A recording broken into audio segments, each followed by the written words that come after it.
I could think of was that something needs to change or suicide, essentially. Hey guys, it's Jasmine, and welcome back to my channel where we discuss all things LGBT plus mental health, plus a little bit of beauty for good measure. So, today's video has been highly requested over the years, and that is, how did I know I was transgender? Now, I'm sharing this in the hopes that some of my experiences and some of the things that kind of ticked with me, that clicked with me, might help you to just discover yourself a little bit more. So let's dive in. Now, I've got some notes just off the camera here to keep me on track because I tend to babble. But how did I know? So, from a very young age, I was always a bit more feminine, right? I remember when I was like 5 years old, I was in kindy and we were painting these like on these tiny little easels for tiny people. And just painting whatever we wanted. And I remember all the boys in the class were painting like cars and trucks and stuff. And I painted like this cute little pink flower with, a little pot plant. It was so cute and I was so proud of it. And I remember being like, see, look, it's, yeah. And I was called a fag in kindy, yeah. But I've always admired the female people in my life.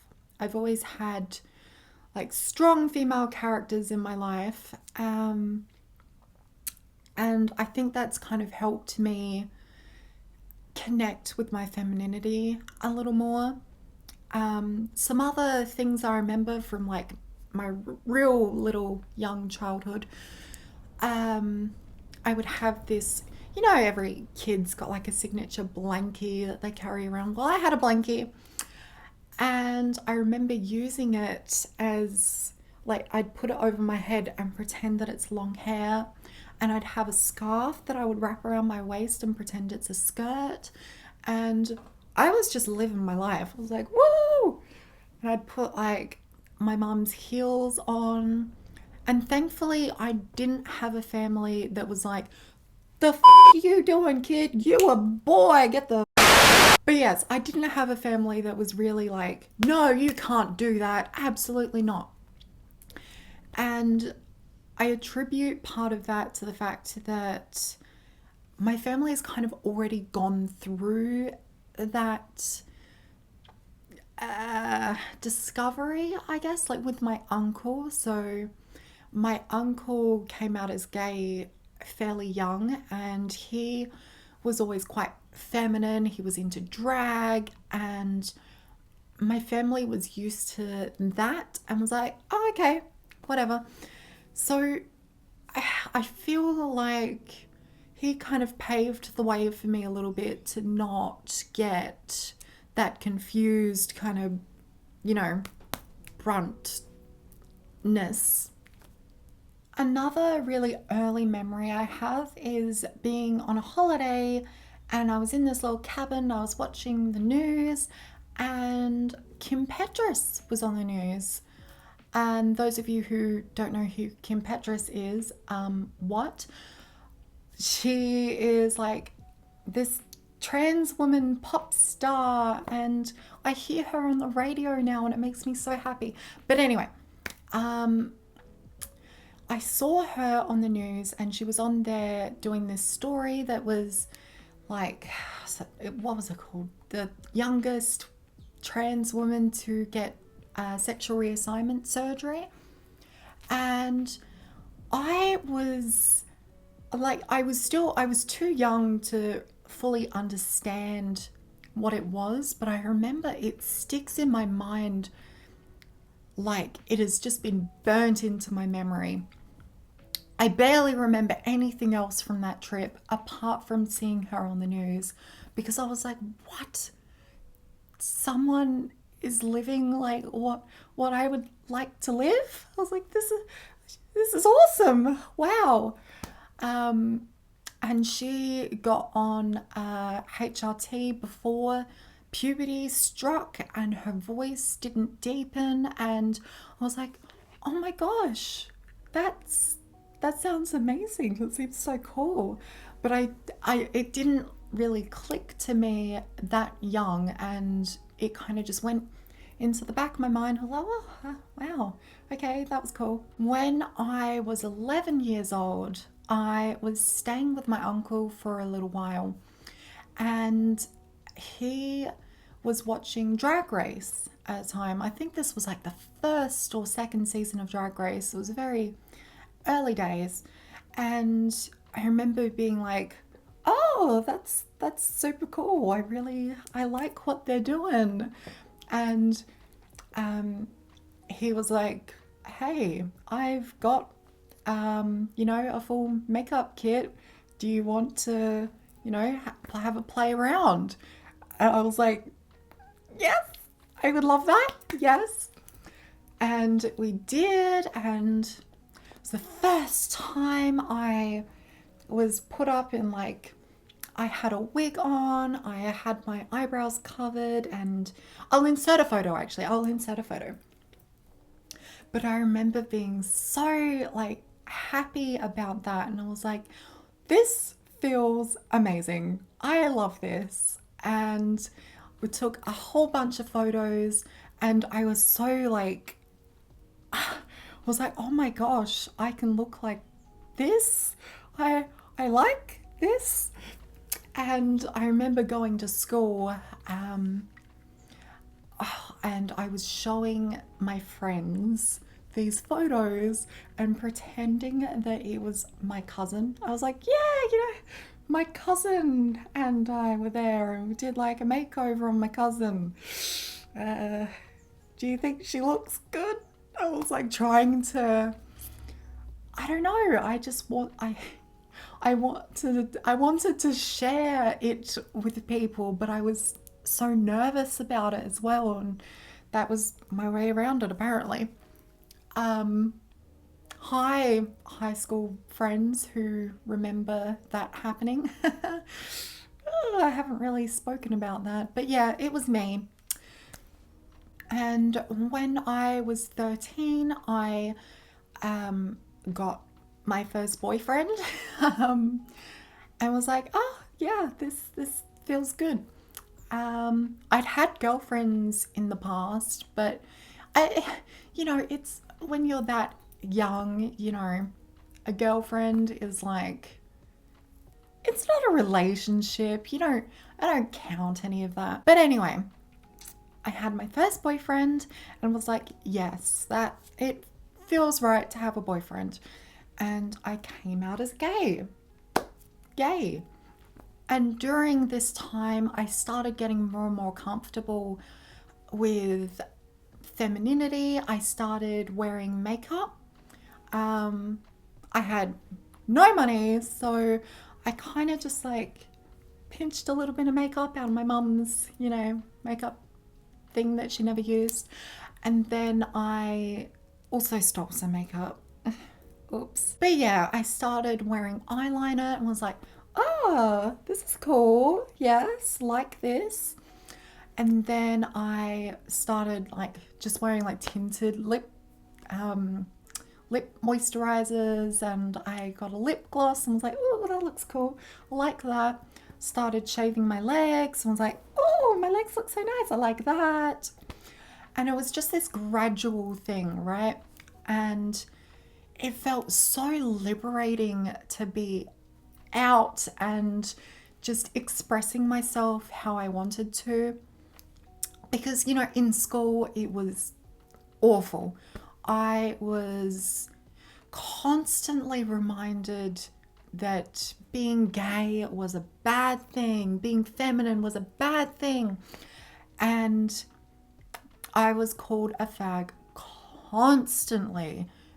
Every 30 minutes, I would have this reminder that this is bad and you are that. So there. And when I came out and started expressing my femininity and just kind of owned it, I was like, yeah, so what? And people's words didn't have as much of an effect on me because I was just owning it. I was like, yes, and so what? And it was great. I felt so amazing. But then puberty started to happen. I was still feeling fairly comfortable with myself because I've always had more of a feminine appearance. It didn't really take a lot for people to mistake me as a woman, right? I'd put on a little bit of like eyeliner and some lip gloss and people would be like, that's a girl. So in that regard, it was good. But when puberty started to hit, I was like, oh shit, this isn't very comfortable. I don't like this. And it was around about this time that I met someone who you knew, probably if you're from the old subscriber days, Stevie, who was my boyfriend at the time. Now, he was a lot better at makeup than I was. He was a little more out there, and I don't want to discredit anyone's experiences at all, but I feel like he didn't receive as much clap back as I did in school and things like that. And he was more comfortable expressing himself. And I really looked up to that. And I was like, just drawn to him. And Stevie and I are still friends today. I'll ask if he wants me to link some of his things below.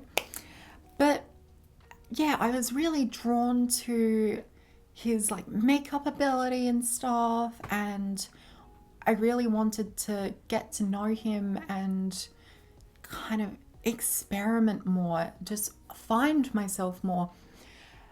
And it was at that point that I started, wearing more makeup. I started getting better with like foundation. I learnt what contouring was.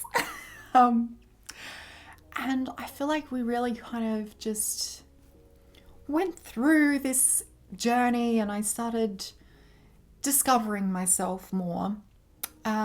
He introduced me to hair extensions. At this point, I, finally started growing my hair. Always wanted to, but my nan always made me cut it. Literally a 2 all over.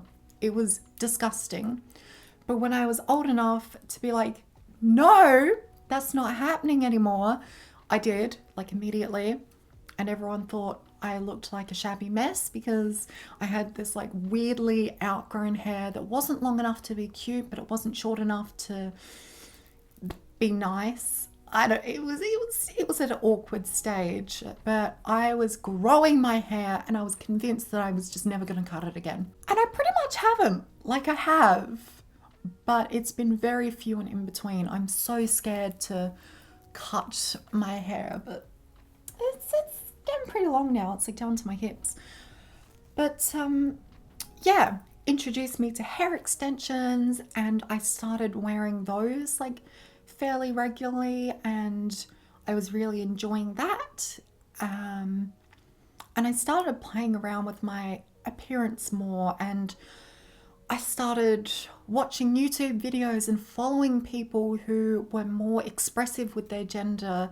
It was around that time I discovered Kim Petras on YouTube again, actually, because I was just searching through and doing so much research on transgender things, and I was like realizing more and more that I gel with these experiences. I still wasn't 100% sure that I was trans. I thought maybe I'm just a really feminine guy. I was like, I've always viewed gender as on a spectrum, which it is, everyone. And I just figured I was on the very like feminine side of the spectrum. I was like, that's cool. I was never particularly dysphoric about my chest area or my downstairs area. um, I don't know. I just never, it was, there wasn't like a moment where it just clicked that I was like, oh, I'm trans. It was really this slow, gradual thing. I started feeling more comfortable wearing makeup, feeling more comfortable with long hair. Then I started integrating some more like feminine clothing and was like, oh, this looks nice. I feel like this flatters me better. I look better. I feel better when I wear this. And before I knew it, I had a like fully female wardrobe. I never really left the house without makeup on, or I would sometimes look in the mirror and I would be naked and I'd look downstairs and then I'd look at my face and think, do these two things match? And if they didn't, I felt great. I was like, excellent. My face, good. Yes. I was always more concerned about my face. It was never really my body as much. I mean, it was still awful when I was, getting further into puberty and I was like, oh, I don't really like, the shape of how things are shaping out. I started getting a lot taller. I started growing facial hair and I hated all of it. And, that's when I really started considering, am I transgender? And I started speaking to a lot of transgender people and I picked their brains. What are their experiences? Are any of them similar to mine? I've just always seen things on such a broad spectrum that it's hard for me to give myself a label. It took a long time before I really like labeled myself as a trans woman. Because as I said, I just thought, well, maybe I'm a really feminine guy. I mean, I'm not overly dysphoric about, certain things. Like, yes, I would much rather not grow into a more masculine body. But also at the point that I was at, I was so early in puberty that I was like, well, it's not really that big of a problem at the moment either. But when I started exploring HRT, I was really nervous about starting HRT. It took me a while to jump into it. I went and saw a gender psychiatrist, or, a psychiatrist that specializes in gender dysphoria, and it was through talking to him that I really kind of realized that, yeah, I mean, at the very least, I don't want to grow into a more masculine body. So I at least wanted to be on testosterone blockers. Didn't know if I wanted estrogen at that point. I just knew I didn't want to grow into a more masculine body. And that was enough for me. Couldn't do that. At this point, I was 16 years old, I think. And I was going to have to wait until I was 18 is what they told me. Otherwise, I'd have to go through the family court system and it was going to cost a lot of money to be able to get an exemption to go on hormone blockers before turning 18. This kind of threw me into a bit of a downward spiral because every day I was noticing more and more that my fat distribution was like looking really masculine. I'm growing more facial hair. My voice has gotten deeper and I was not having any of it. That was a really dark point for me. Because at that point, I'd gone through all of this self-discovery. I'd realized, okay, I mean, look, no matter what, I don't want to grow into a more masculine body. I want to have long hair. I want to be able to wear makeup. I want to be able to have long nails and to be perceived as a woman. I would prefer feminine pronouns. And it was kind of the accumulation of all of that. I was like, I want a fully female wardrobe. I feel like I'm just a woman. Um, so I'd kind of made that discovery by the time, I was midway through my sweet 16, and I really got very depressed about how my body was changing. In school, I could barely concentrate at all. I just remember I was disassociating so much during my school years. I barely remember any of it. I got such bad grades because I just couldn't concentrate on the work that I was doing. All I could think of was that something needs to change or suicide, essentially. I was at a really dark spot. All I could think about was suicide. All I could think about was, if something doesn't change, I don't want to be here. And around this time, I had a very good friend from France, Tiana, and she very kindly sent me some testosterone blockers and some estrogen gel.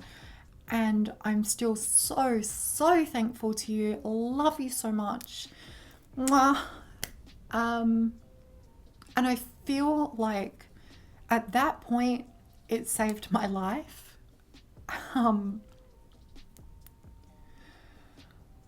Even just to feel like I was taking a step in the right direction, that I was at least doing something. I couldn't get HRT legally at that point, and I felt like I don't want to wait until I grow into a male body to reverse it. I already know that I don't want to be that. And so to be able to take that step to actually prevent that from happening honestly saved me. I was in such a better spot to feel like I was just at least doing something. But honestly, that is how I kind of came to realize that I was trans. I went and got my name changed. I, started telling everyone that I want to go by female pronouns. And I just felt so much more confident, comfortable, and happy with myself. Like, nothing can compare to that feeling that I am now becoming who I feel like I am on the inside, and I'm expressing myself on the outside who I am on the inside, and it felt fantastic. And honestly, thank you to everyone who has been subscribed, from day dot, who have followed that journey, who have, I remember, posting videos where I was at the tram stop ready to go and get my name legally changed. You followed my journey from getting laser hair removal, all of my HRT updates. To be able to share this with somebody and to hopefully have that help someone out there as well has just been honestly beautiful, and I'm so grateful for all of you. But yeah, I mean, hopefully some of this has resonated with you. You don't have to have severe dysphoria about your downstairs area or how your body looks to be transgender, right? Everything is on a spectrum. I'm on the very feminine side of the spectrum, but you don't even have to be that. You don't have to be binary trans. You can be somewhere in the middle. You can still be trans and still be on more of the masculine side. It seriously doesn't matter. the labels that we put on things, the expectations that we give people to be a certain way, it's crap. You don't have to meet any certain expectations to be valid in your identity. If you are trans, you are trans. Whether you're on HRT, whether you've transitioned or not, whether you want to change your name, whether you want to wear makeup or wear different clothes, none of it matters. It's what matters the most is that you are comfortable. The camera just cut out, but I was just saying what matters the most is that you are comfortable with yourself. If you are confident, if you feel happy, that is what matters. And with that, I will end this video. Feel free to like, comment, share, subscribe if you want to, and start a discussion in the comments. You know, I'll be happy to read through the comments and, you know, discuss with other like-minded people. Really explore yourself. And yeah, I mean, that's what I've got. So thanks for watching, and bye.